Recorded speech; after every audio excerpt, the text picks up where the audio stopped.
Bienvenidas y bienvenidos a este primer conversatorio que inaugura una manera de empezar nuestras convocatorias de los números de la revista. Actio es una apuesta por el conocimiento tanto disciplinar como transdisciplinar. Es un espacio de entrecruzamientos donde aportan las disciplinas. Entonces, desde el diseño, las artes fílmicas y la comunicación visual, buscamos contaminar, enriquecer, dinamizar y generar contactos para nuevas acciones. Hoy estamos haciendo una convocatoria a un número especial, la creación de narrativas transmedias con sentido público y común en un ecosistema híbrido. La interdisciplinaridad para crear y diseñar propuestas que aborden las desigualdades en el territorio para enfrentar un problema público resulta significativa en sociedades complejas en que las prácticas de la cultura digital transforman nuestras formas de vinculación.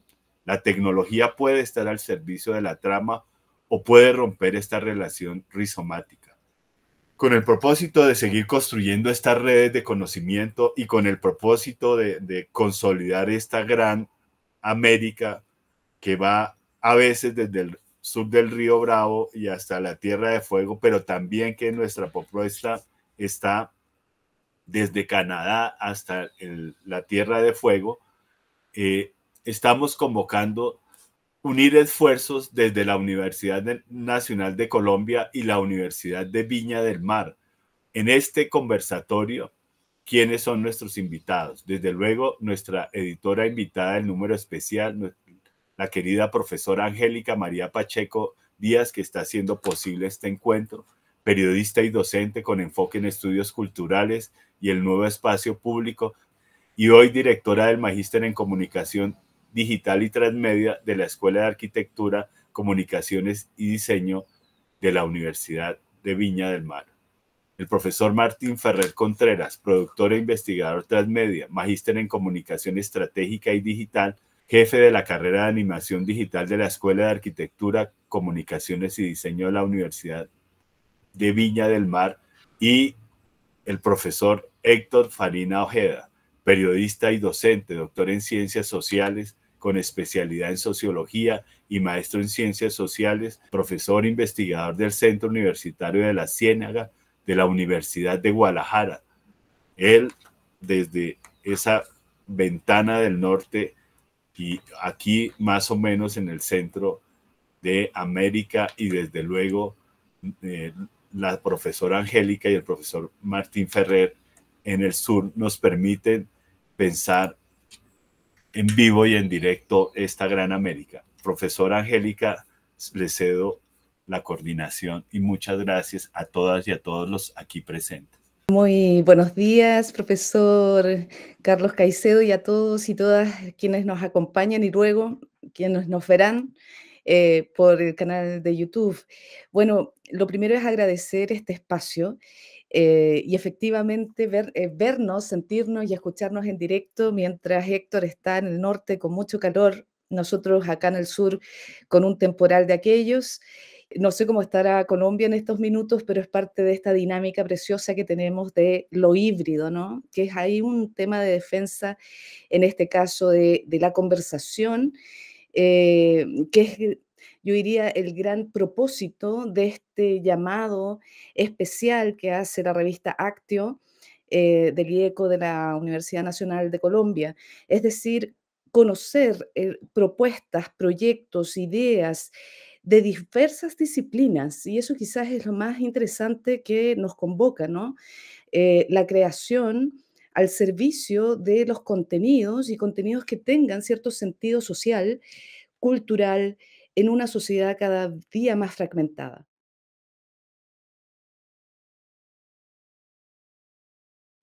Un desafío muy grande que tenemos en este caso en el periodismo es recobrar un poco el sentido social de contar una buena historia. Y aquí hay una cuestión que es muy curiosa, que tiene que ver con una metáfora que vivimos en el periodismo. Hace años, nuestras teorías de comunicación, hace décadas, en la soberbia de los medios, decían que desde el periodismo y desde los medios de comunicación, nosotros le decíamos a la gente de qué debía hablar. Esa es la famosa teoría de la agenda setting. Entonces los medios decían, hay un problema de frontera y la gente hablaba del problema de frontera. Los medios decían, hay una crisis social porque falta agua y la gente hablaba de la crisis social por la falta de agua. Pero eso está absolutamente desfasado, superado.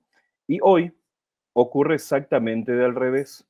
Los medios de comunicación entran en las redes sociales para ver de qué está hablando la gente, qué historia está contando la gente y se hacen eco de esas historias para luego llevarlas a los medios.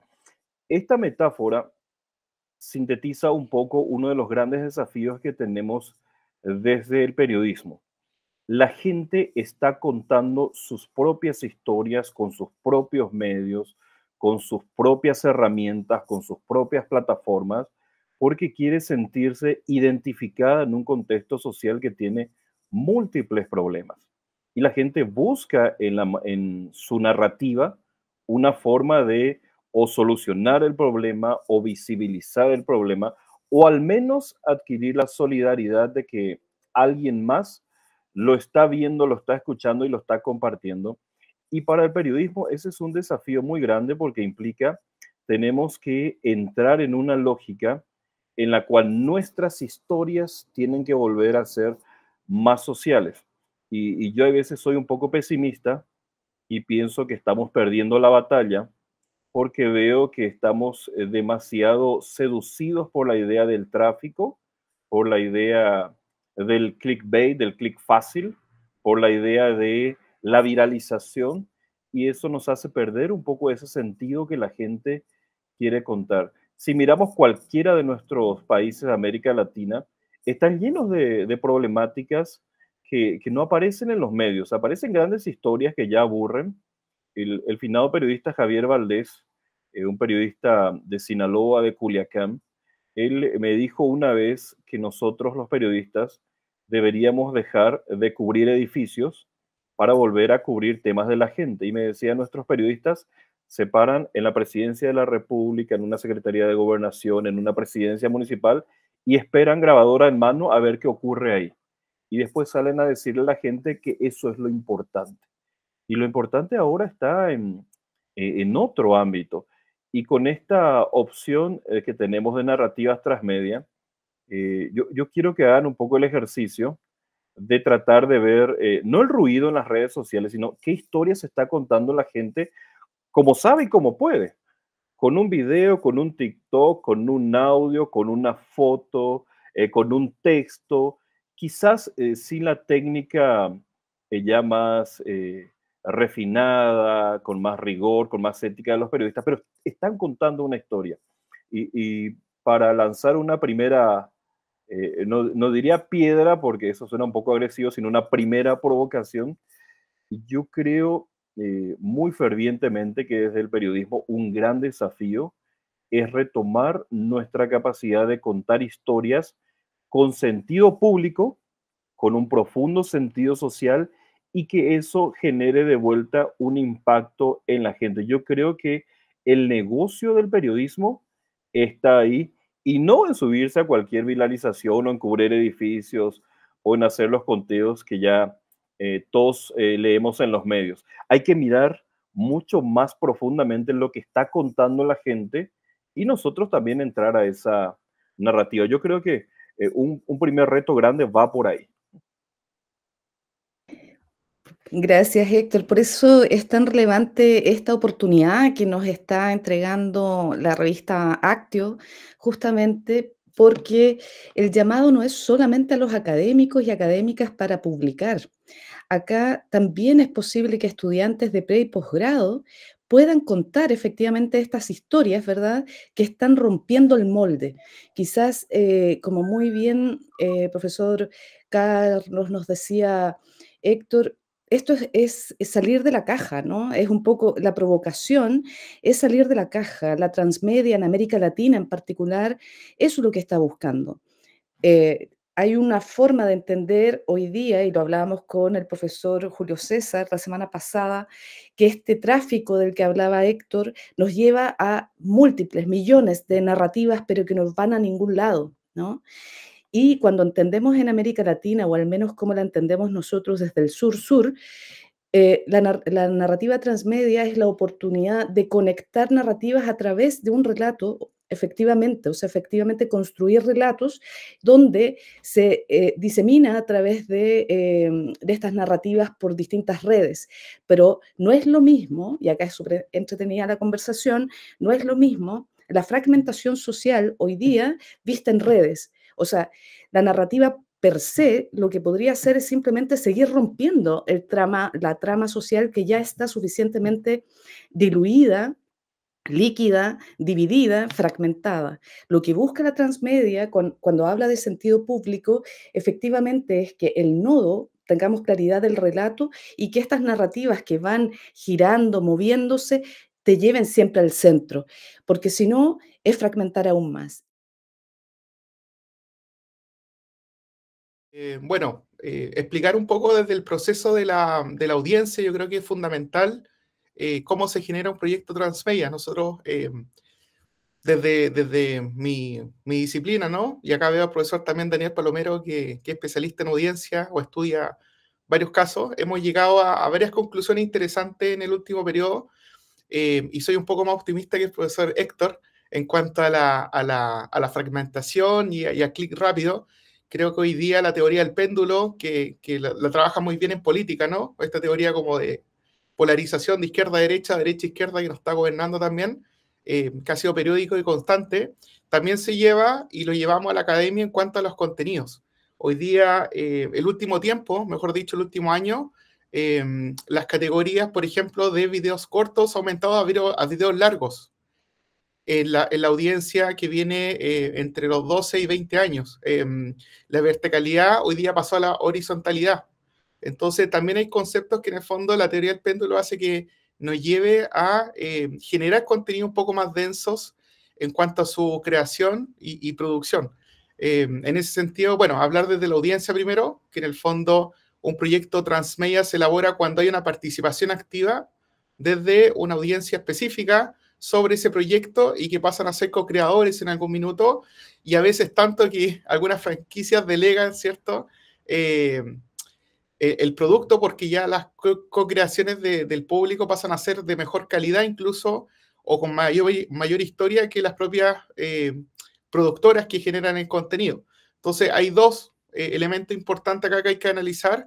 Primero, el comportamiento variable que tiene la audiencia, y para eso es muy bueno entender cómo esta audiencia un poco más adolescente, que ha ido creciendo, que también vivió la pandemia, que está también en un ambiente un poco más quizás de la información rápida, ¿cierto?, del contenido rápido, ha ido buscando desde la salida de la pandemia contenidos un poco más largos, y así un poco también lo dicen los estudios, y también buscando una huella. Nosotros en la escuela de arquitectura, comunicación y diseño, de hecho ya estábamos hablando con una profesora de cine, ¿no?, que también hablamos de esta dicotomía, ¿no?, que existe como en cuanto a la educación, y terminamos hablando de eso, ¿no?, del impacto de la huella, que es un término que se viene relatando mucho a través de un término que nace en la publicidad, que es el branded content, ¿no?, que es hacer contenido con un propósito, y el relato es el que manda por sobre la marca, y las marcas van creciendo su valor a través de las historias que cuentan. Bueno, el branded content lo que apunta es a un impacto una huella por sobre el impacto. Sabemos que el impacto es algo rápido, algo que te golpea, pero que rápidamente genera que vuelva al estado natural que estaba antes. Es decir, pasan unos segundos, un minuto, y ya tú vuelves como a la vida, ¿cierto? Es decir, te produce un impacto, pero no te deja nada más. En cambio, una huella, sabemos que hay unas huellas en Europa de dinosaurios que llevan miles de años, ¿no? Y que eso está ahí, está tangible, se puede palpar, ¿no? Entonces, a lo que apuntamos básicamente con un proyecto transmedia es que primero, entender a la audiencia, esta audiencia que en el fondo participe, co-cree, pero entendiéndola a ellos también cómo se generan. Y para eso tenemos que conocer un poco las plataformas que existen disponibles para saber dónde podemos entrar con nuestra producción y luego también generar contenido de calidad. Finalmente, los proyectos que se recuerdan son los que a nosotros algo nos impactó, nos emocionó, lo sentimos valorado y lo recordamos. Acá yo creo que todo el público, quizás las películas que se acuerdan son las películas que le causó una escena, algún diálogo, ¿cierto? Más que cómo se llama la película o quiénes fueron los actores, ¿no?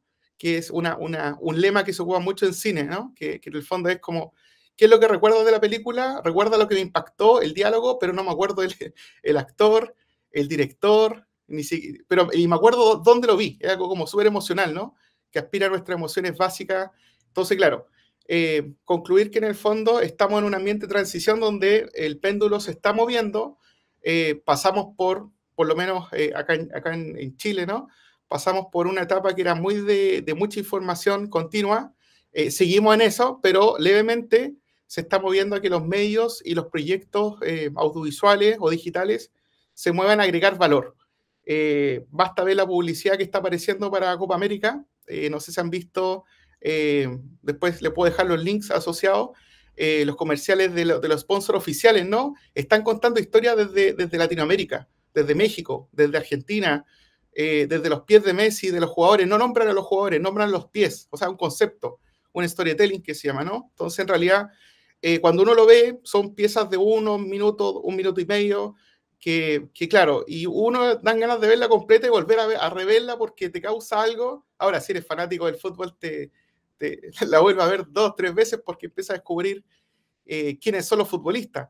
Pero todas las marcas grandes hoy día están, y pequeñas también, y bueno, las medianas obviamente, están apuntando a ser valorado en su construcción simbólica, ¿no?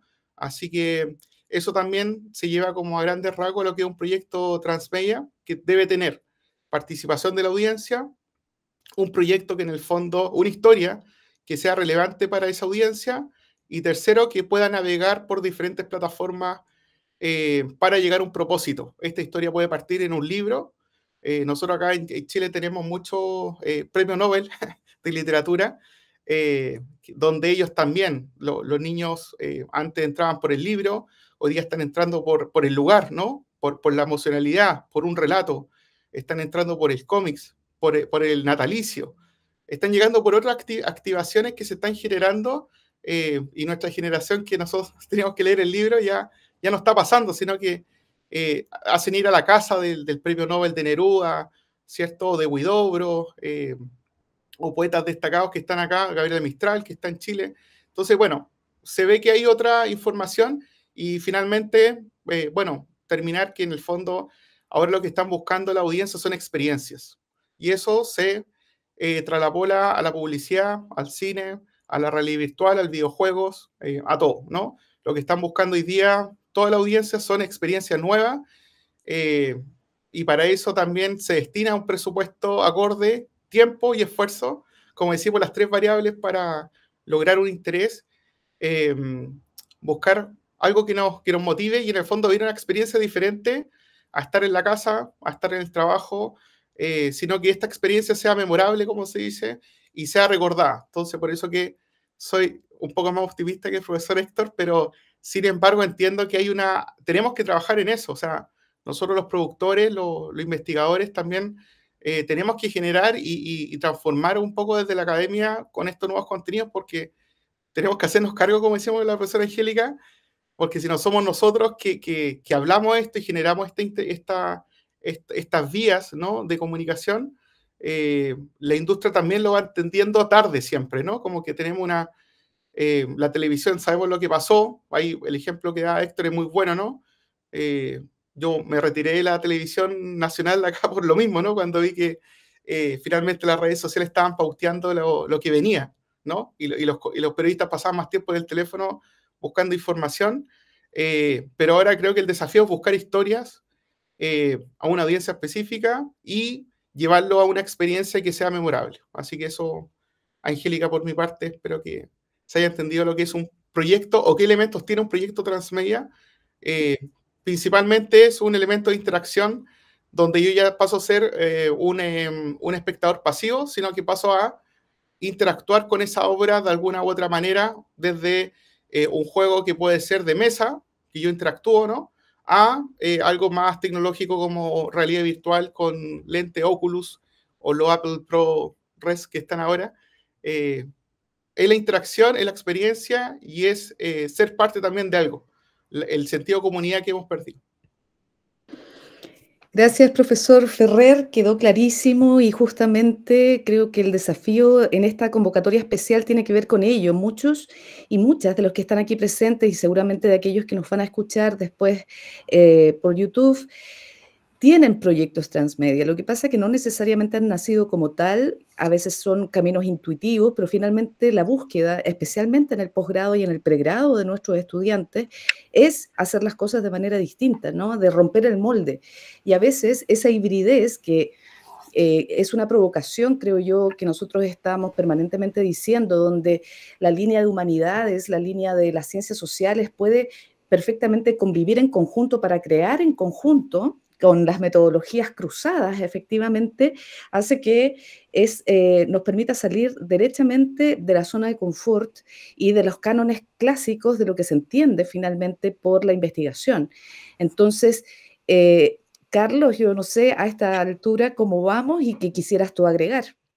Quisiera pensar o llamar la atención sobre estas plataformas digitales que construyen esos espacios corporativos digitales que no son públicos ni son privados y que nos tratan como siervos de la atención digital, o sea, y ahí se hacen esas reflexiones si son 8 segundos o son 30 segundos. Pero ya nos dijeron nuestros invitados que hay que agregar valor, que hay que buscar esos impactos de la huella, como en esos estratos geológicos, como dice algún autor, que hay que ir profundo sobre esos distintos medios, a ver cómo es que se va construyendo esas huellas. Y pues pensando en los pies, que además el caminar es una de las funciones más difíciles que se aprende y se desaprende. Alguna vez una querida amiga sufrió una intoxicación y se le borró la memoria. Y una de las cosas más difíciles fue volver a aprender a caminar. Estaba por encima de los 50 años y quizás centrarnos en esos pies, como nos llamaba la atención Martínez, es mostrar todo eso que está allí, pero también, y se ha sugerido, debemos volver por los datos y dejar un poco los relatos. Todos estos grandes comunicadores son muy buenos contándonos los relatos, pero hablando poco de los datos, y quizás es el gran reto, hablando de cómo arrancaba nuestra querida profesora Angélica esta mañana, y como también se decía desde la anécdota, menos edificios y más gente.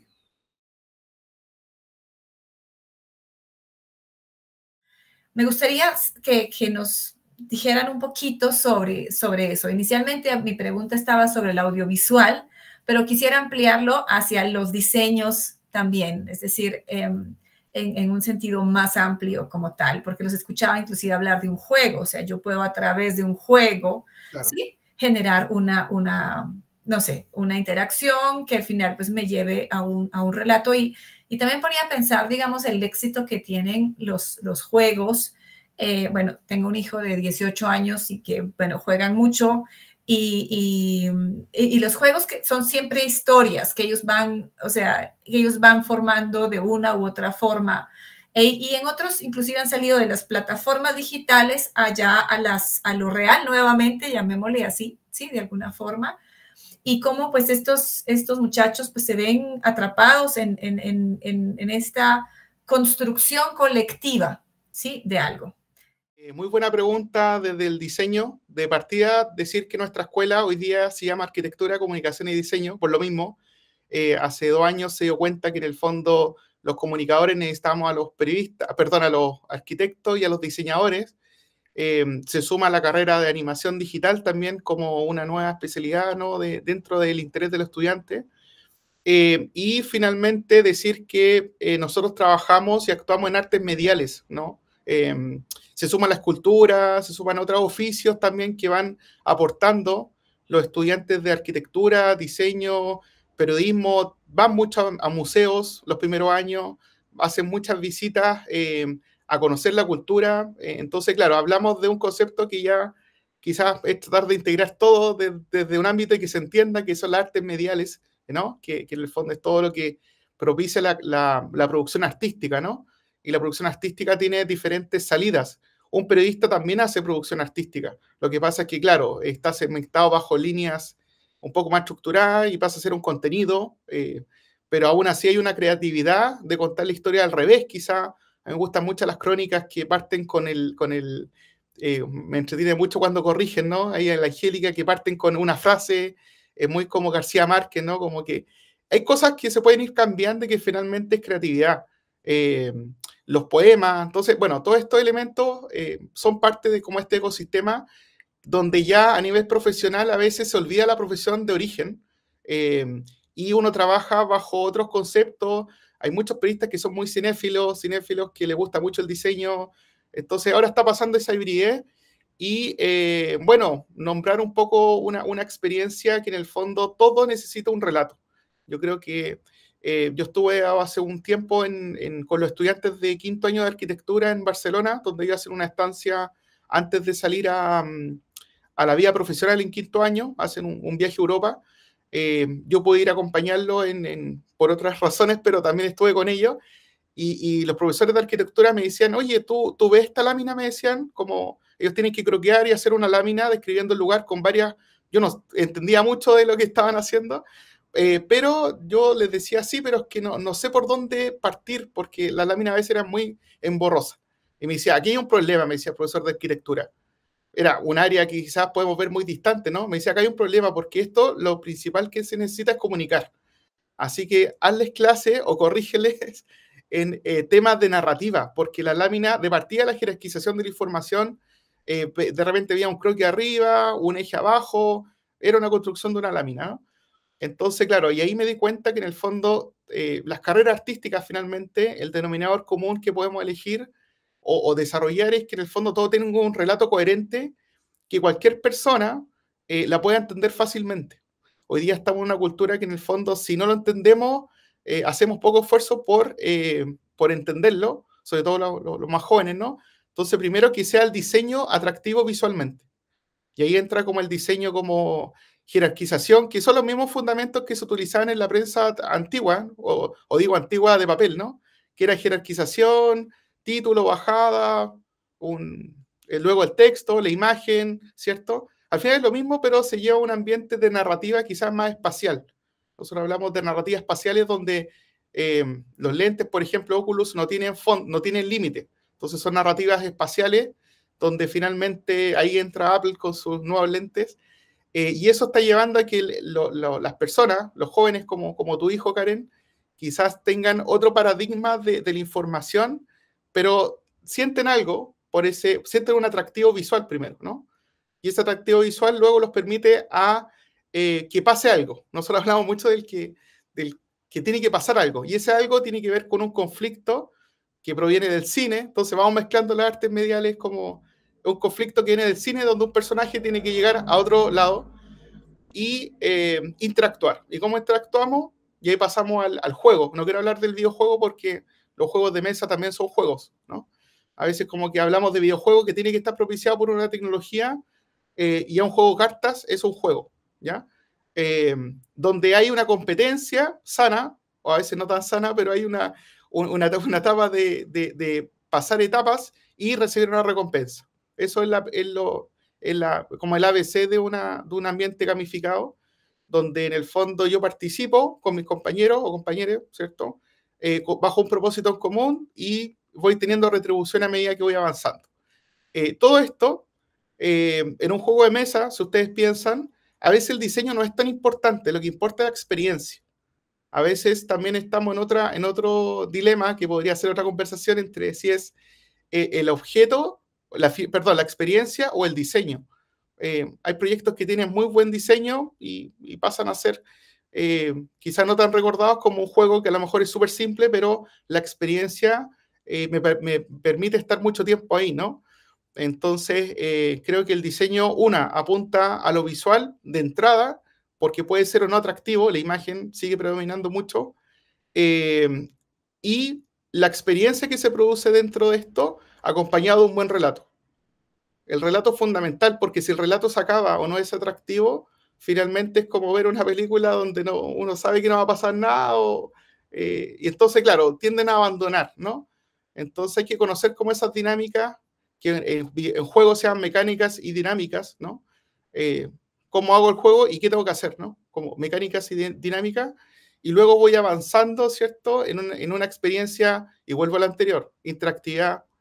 Hoy día lo que más necesitan los jóvenes en este ambiente un poco más pandémico es sentirse en una comunidad y, segundo, interactuar. Entendemos que la interacción solventa muchos problemas de salud mental a la vez. Entonces, lo dicen los psicólogos, ¿no? Que en el fondo, mientras más interactuemos, se nos olvidan nuestros problemas, y segundo, nos sentimos que pertenecemos a una comunidad bajo un fin o una temática en común. Entonces, hoy en día la interacción tiene que ser, y a veces el diseño nos permite también entrar, pero tiene que haber también un buen relato. Yo creo que esas tres cosas son fundamentales para mantener un poco la atracción y permanecer ahí. Yo, al ser un periodista, yo siempre veo el mundo con historias y con metáforas, con relatos. Y un periodista ya de una guardia un poco envejecida como yo, ¿no?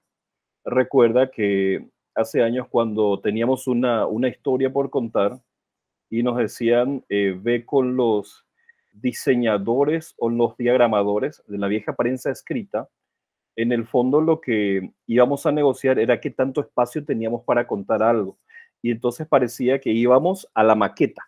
O sea, teníamos un cuadradito y decía, usted va a contar su historia, le va a poner una foto, pero no va a acceder tanta cantidad de palabras o tanta cantidad de líneas. Si lo pensamos ahora, en estos tiempos, hace algunos años hice un estudio sobre un periódico que hizo su transición del papel a lo digital y directamente a lo multimedia y a lo transmedia. Y la figura principal de ese periódico no eran los periodistas, ni era el editor. Además de simbólicamente que la figura principal debe ser la gente, la audiencia, la figura central era una diseñadora. Ella estaba en el centro de la redacción, y cuando los reporteros tenían una historia, decían, tengo que hablar con Marta para que Marta me diga cómo voy a hacer esto para que sea un buen diseño, para que sea atractivo, para que sea llamativo, para que represente lo que yo quiero contar.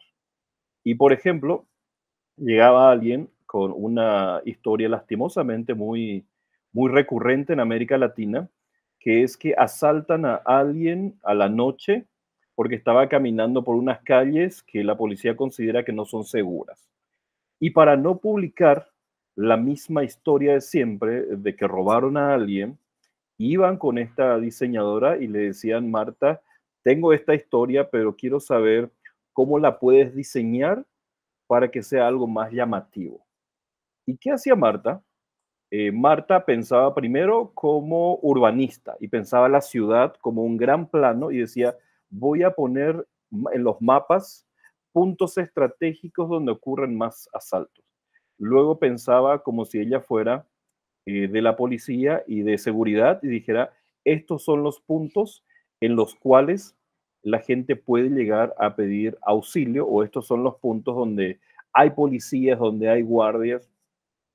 Y luego decía, no, vamos a cederle el poder a la gente y que la gente nos diga en qué lugares hay más denuncias de estos hechos de asaltos para que tengamos un mapa y la autoridad lo pueda saber.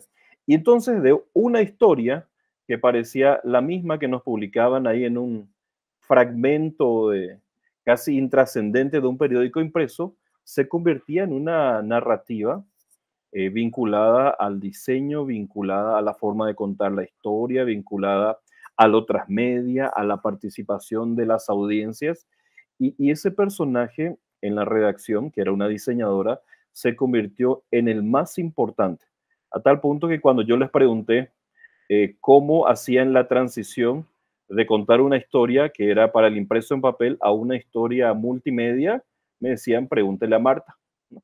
O sea, todo pasaba por ahí y ella fue la escuela que llevó a los otros periodistas a tratar de entender eso y a pensar también su historia así.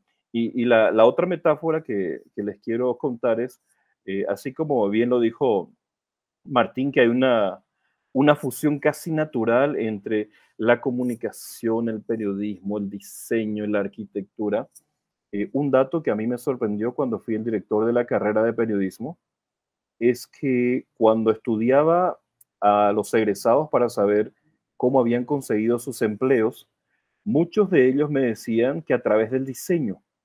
Y yo me sorprendía porque es una carrera de periodismo, es una eh, clase, son clases de periodismo y sí tienen diseño, pero nosotros no formamos diseñadores, les damos alguna noción muy básica, pero resulta que les fascinaba tanto el diseño que aprendían a pensar las historias periodísticas en función del audiovisual, en función del audio, en función de la parte estética, en función de lo atractivo, lo llamativo, de los colores.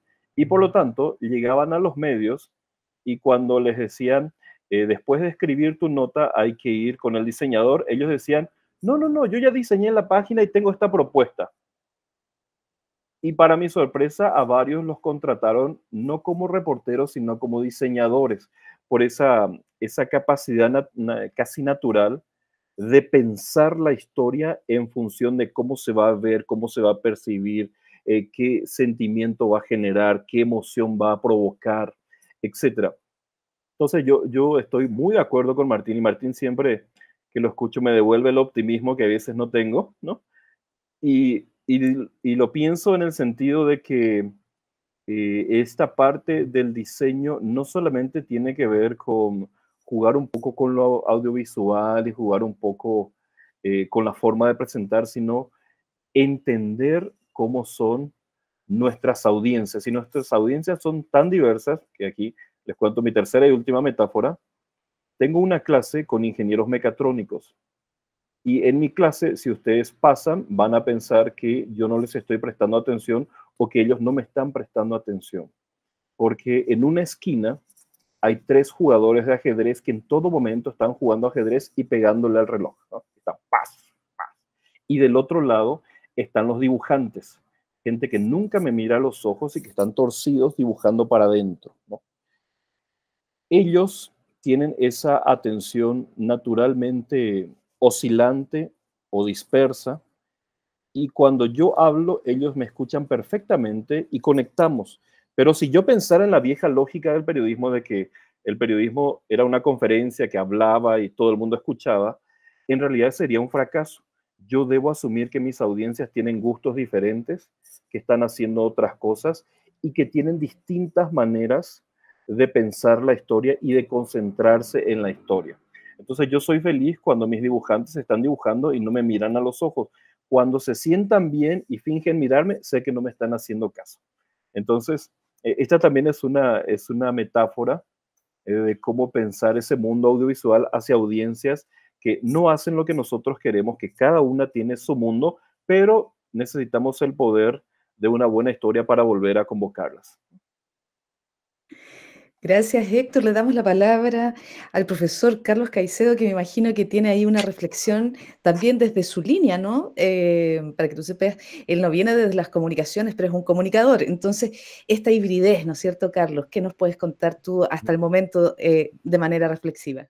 Y simplemente quería hacer la reflexión de que hoy el diseño es todo porque en esa dictadura de la experiencia, la atención se logra a través del default, o sea, y también pensaba que esto no es nuevo en esta manera de contar relatos y pensaba en la novela negra, en Al Capone, y pensaba en los trabajos que hacen mis colegas, Beatriz Quiñones y su grupo, sobre el narcomundo, y realmente tanto estos mafiosos de los años 40 como los mafiosos de los años 80 en América Latina y ahora en muchos otros, en Colombia y ahora en muchos países de América Latina, pues son los medios los que les crean sus pautas de consumo. O sea,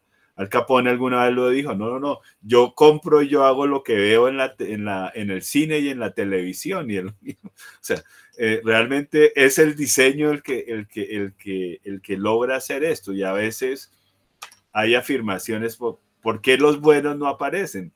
Pues porque no los dejamos ver. O sea, entonces hay también todo un reto para no solamente intervenir eso, sino entender cómo estamos construyendo realidades desde el diseño. O sea, esas experiencias, como lo relató muy bien Martín y Héctor, pues al final lo que se vende todo el mundo hoy es como un diseñador. Creo que ahí es, y quizás por eso es todo lo que invita a hacer el diseño, y analistas como nuestro querido profesor de convergencia nos han llamado la atención, Jenkins, de que todo esto que pasa, al final, estaba pensando en Viaje a las Estrellas, 6 meses duró, y hay toda una producción que está en cada uno de nosotros. O sea, y está el celular, y están los viajes, y está todo esto que en esos pocos emisiones han creado nuevas realidades y nuevas tecnologías. Entonces, el default, la experiencia son las expresiones o los productos del diseño hoy.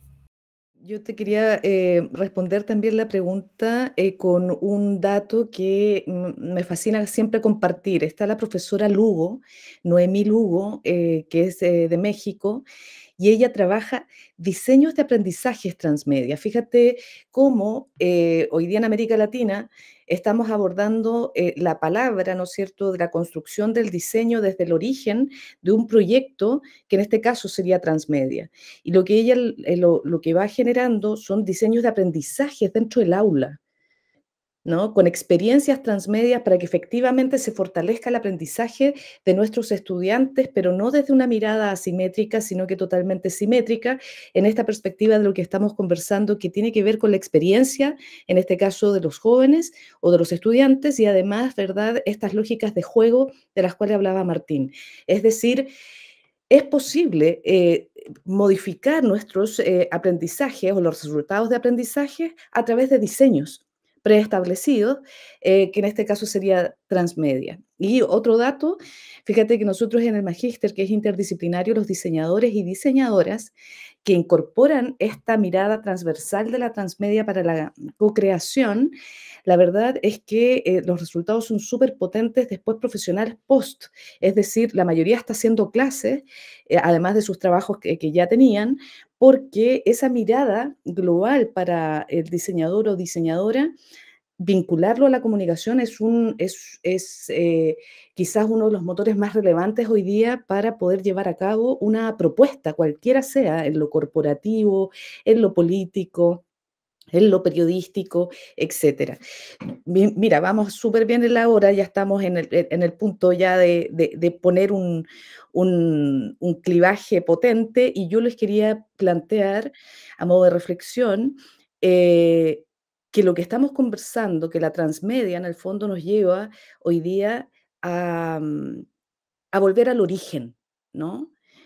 Acá, si no abordamos la práctica de la buena observación, en terreno, la capacidad efectivamente de recorrer la ciudad, sentirla, olerla y vincular la creación con, en este caso, las humanidades y las ciencias sociales, no estamos abordando adecuadamente las necesidades ya y prácticas de nuestras audiencias. O sea, el desafío es mayúsculo, fascinante, pero en el fondo somos nuevamente quizás saltarnos toda la lógica industrial de lo que son las disciplinas y entender que si no pensamos de manera contemplativa, si no volvemos al origen de lo que es una buena investigación, la verdad, no estamos apuntando en el blanco. Dos cosas pequeñitas para pues dejar si alguien más quiere hacer alguna pregunta. La primera solo es un pequeño aporte de uno de mis profesores que tuve en la Ciudad de México, precisamente. Yo me formé parte de mi estudio, pues fue en México, que es el profesor Luis Rodríguez Morales. Y él me decía, el diseñador es un especialista en generalidades, o el diseñador industrial, que es donde yo me estaba formando. Y esa expresión me parece que es muy coherente, muy precisa, porque sabemos esto de mucho, pero eso nos permite conectar. Y creo que eso tal vez sea una razón por la cual Marta, o bueno, o las personas que están en diseño, tienen como esa posibilidad. Entonces, pues, ojalá todos fuéramos un poquito diseñadores para poder conectar dentro de este mundo. O lo que ustedes están diciendo de alguna manera exige ciertas, digamos, características como típicas de un diseñador para poder hacer transmedia de alguna forma. Lo dejo como hipótesis simplemente.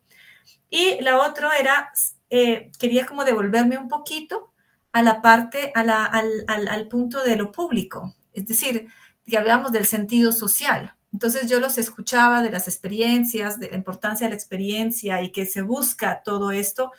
Y de alguna forma, pues en mi limitado conocimiento, he visto que esto se utiliza sobre todo pues para el marketing, para vender más, para consumir más, pues lo cual es coherente con la economía de mercado, que es la que pues nos domina desafortunadamente.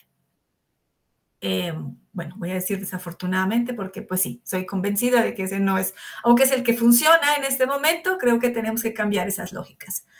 Y entonces, pero a la vez decía, bueno, esto también tiene un potencial inmenso para realmente, digamos, lograr que la gente, como decían desde un principio, esto de contar una historia, hacer un relato, ¿sí? Que es lo fundamental, nos ayudara a que la gente fuera más consciente. Por ejemplo, ahorita en Bogotá estamos con arrocionamiento de agua, ¿sí? Hemos aprendido pues que tenemos siempre nuestra agua, pero ahorita cada 9 días un sector no tiene agua, ¿sí?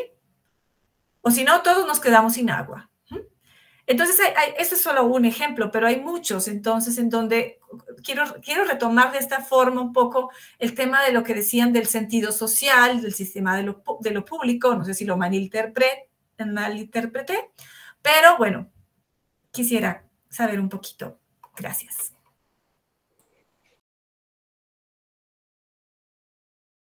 Bueno, no me quiero alargar, simplemente pues escucho relato, narración, experiencia, huella, que me ha encantado, pues son casi mis temas. Y estaba pensando en que, bueno, todo relato necesita una narración. Hoy podríamos decir una visualización, bueno, un diseño si queremos avanzar rápido. Pero el trabajo transmedia periodístico y el transmedia publicitario y industrial y cultural está muy en la línea de que hay narración sin relato, es decir, de que hay mucha emoción, muchas acciones, pero poca experiencia en lo que yo entendí. La pregunta sería, ¿cómo hacer para que el relato potente no se pierda en esa diferencia que llamaba Derrida, ¿no? Que no se vaya a perder en cómo se va gestionando las multimedias? Mil gracias, qué espacio tan bonito. Gracias, profesor Goyes, por la pregunta. Quizás esta es la provocación que hicimos con Karen, Carlos y, bueno, Actio, ¿no? Cuando se convoca a mirar justamente este tipo de producción desde lo público, da cuenta de una decisión finalmente de quien hace la creación o el diseño de una propuesta. Y esa es la defensa, ¿no? Hay una decisión de quien crea a través de estos contenidos, si lo va a hacer efectivamente en una lógica solamente de una narración que te lleva al vacío, o efectivamente estás construyendo algo desde un relato. Y ahí hay una decisión. Y quizás ese es el llamado cuando hablamos del espacio público, en este caso, de lo que preguntaba Karen, eh, que si no fue una decisión, se tome conciencia que cuando estamos generando propuestas, diseños, proyectos, estamos decidiendo finalmente hacia dónde vamos a conducir esa producción. ¿Vamos a darle más narrativas para generar más ansiedad? ¿O estamos generando, y ahí está la decisión, una propuesta que incluso puede ser de ficción, pero para colaborar en una sociedad más desde el ámbito que se vincule más, ¿no? Nosotros estamos perdiendo ese espacio que yo creo que tiene que ver además con la salud mental de nuestras juventudes y de los adultos y de todo el mundo, ¿no? Porque estamos dejando de ser quienes somos como humanos, que tiene que ver con la conversación inicial, ¿no? Esto es conversar, es ser, es estar con otros y con otras. Entonces ahí está la provocación del llamado.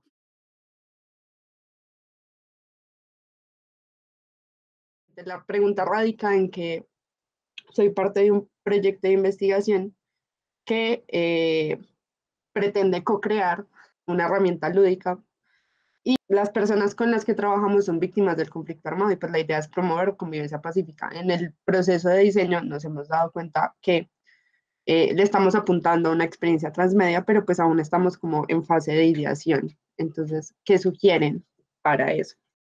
No tengo una respuesta precisa para Sofía, porque no soy un experto, pero tengo la técnica de los periodistas que nosotros decimos que cada vez que contamos una historia es para la gente y que es algo de lo que cuestioné al principio. ¿Y qué hacemos nosotros cuando no sabemos exactamente hacia dónde apuntar o cómo construir algo? Preguntamos, nosotros nos metemos en la experiencia ajena y les preguntamos si hacemos que sus testimonios, sus discursos, sus relatos se transformen en una vivencia que pueda ser compartida.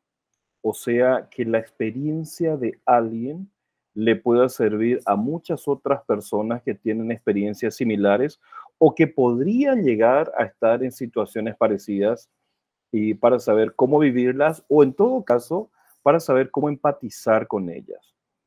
Yo creo que si yo estuviera trabajando con el equipo de Sofía, pues lo que yo haría sería mi trabajo de siempre, el del periodista que le pregunta a todos los afectados, a todos los testigos, a todos los expertos y tratar de construir algo en común. Me tocó mucho trabajar con experiencias parecidas en escuelas y la gran pregunta que se hacían era cómo le enseñamos a un estudiante una cultura de la paz sabiendo que lo que hay allá afuera no es exactamente eso, sino lo contrario. Y es tratar de pensar un poco también en qué necesitan, cómo lo viven, cómo, digamos, que se sienten bien, cómo tratan de enfrentar el conflicto, más allá de lo otro que también hacemos los periodistas, que es la repetición ad infinitum de las tragedias, es decir, las situaciones críticas. A los periodistas nos encanta la crisis, estamos enamorados de la crisis y por eso relatamos hasta el hartazgo muchas veces las crisis y nos olvidamos de lo otro, que son las soluciones, las alternativas. Yo creo que va por ahí, yo al menos haría eso, y convertirlo en una experiencia transmedia que implica una narración de distintos medios en distintas plataformas y sobre todo, como bien lo dijo Martín, una participación activa de la audiencia. Yo creo que para ciertos problemas los expertos tienen una visión muy importante, pero son las audiencias las que terminan de moldear esas experiencias. Yo, asumiendo que todo aquel que tiene un martillo en la mano, a todo le ve forma de clavo y quiere solucionarlo así, Yo como periodista y comunicador, yo iría por ese campo, pero supongo que desde otros ámbitos, de otras experiencias, de otras formaciones, tendrían otro tipo de ideas y otro tipo de soluciones, y por eso para mí siempre el llamado a la conversación, esa es mi primera solución.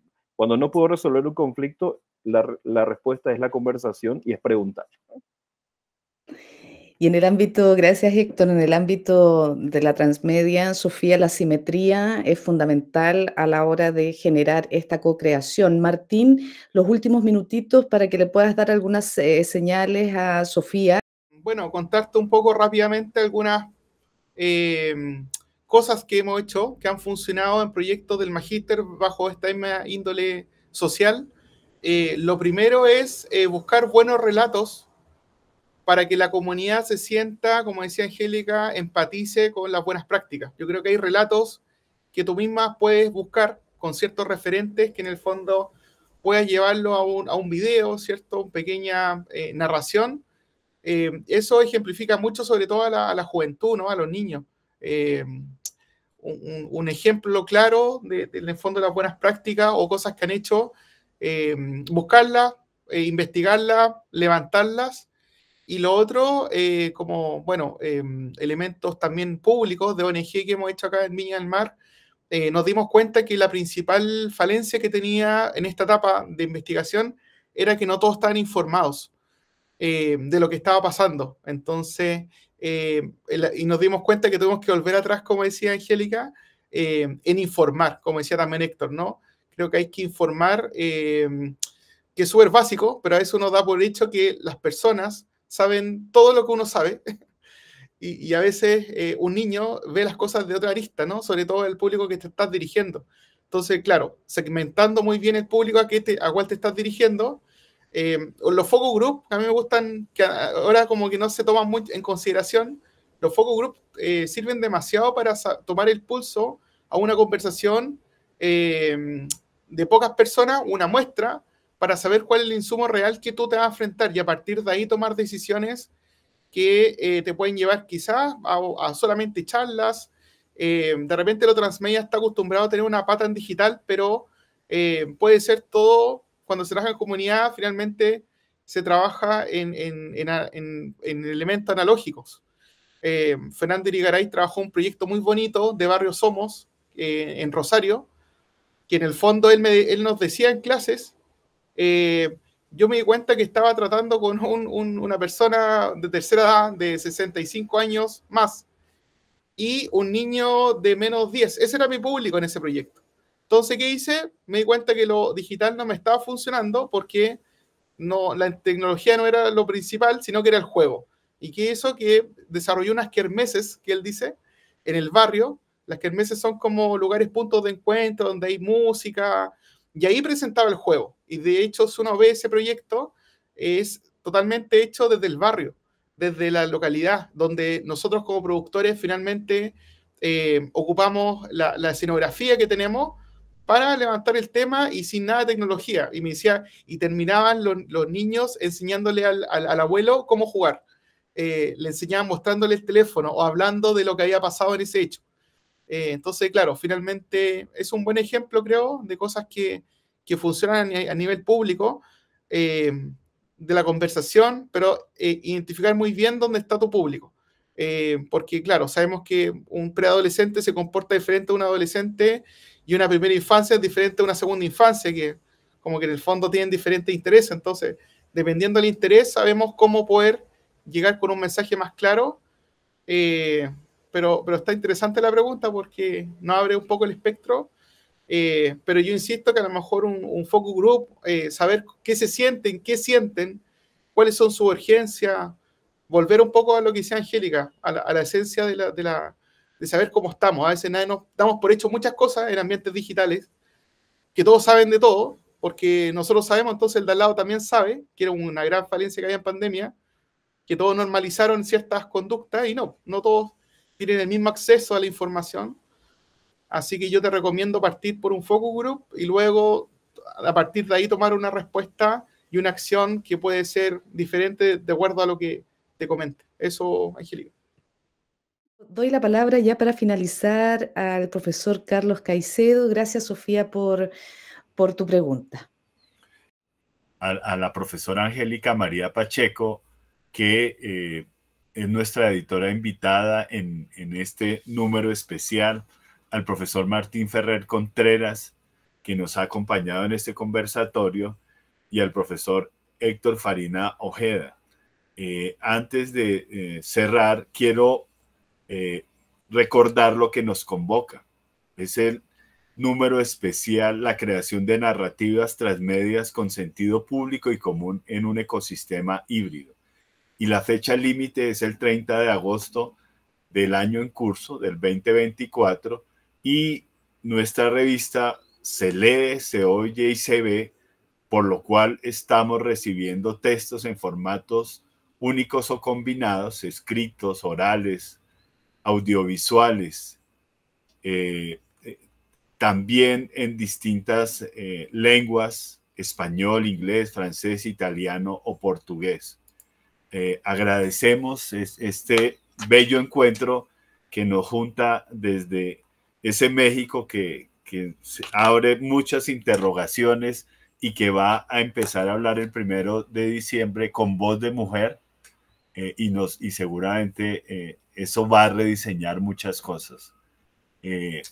Agradecemos su compañía y los invitamos a escribir, o sea, a escribir en el sentido más amplio de la palabra, como nos ha enseñado Julio César Goyés cuando habla del análisis textual del audiovisual. Muchas gracias.